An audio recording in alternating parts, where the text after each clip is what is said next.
Let us move on to the last sutram now in the adhikar of Tachila, Tadharma, Tatsadhukarishu, which started from 3 to 134, and this last sutram is 3 to 178. Very simple sutram. It says Anyebhyopi drishyate, and the vritti of this sutram simply says Anyebhyopi dhatubhyah quip syat tachiladishu kartrishu. And the vritti of quip, of course, is coming from the prior sutram, which is 3 to 177, which we just studied. So all the sutram is saying is that in addition to the verbal roots mentioned in 3 to 177, the affix quip may be seen being used following other verbal roots also, of course denoting an agent who performs an action because of his nature, habit, or sense of duty, or family tradition, or skill or expertise in doing that action.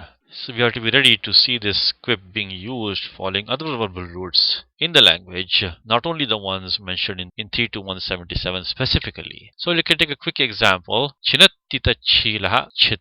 So one who cuts habitually. So here derivation is very simple. We take the verbal root chid, add the affix quip based on this sutram, anyebhyopi drishyate. Then same as before, we do sarvapahara lopaha. Sarvapahara lopaha. Ikarasit sanya by upadeshe jananasika it. Pakarasit sanya bhalantyam. In kakarasit sanya bhalashakvatadite. Tasya lopaha. And then the aprukta vakaraha remains. Tasyapi lopaha by 6167 vera pruktasya. And we get chid, the pratipadikam chid.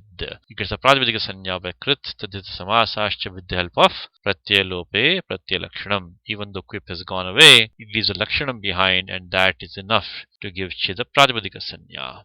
Nothing special in the derivation. Now the question is that why does Panini say drishyate? And on that the Siddhanta Kaumudi makes the following statement. Drishigrahanam vidyantaropa sangrahartham, which means that by saying drishyate, what Panini is saying is that there may be some other operations taking place also. Vidyantaropa sangrahartham. Vidyantaram means there is some other operation which is also taking place. So we have to expect some extra operations taking place. And what could they be? Kvachid dirghaha. Sometimes there might be an elongation. Kvachida samprasaranam. Sometimes there may be absence of samprasaranam. Kvachid dve. Sometimes there may be duplication. Kvachid dhrasvaha. Sometimes there may be a rasvadesha, a shortening of a vowel.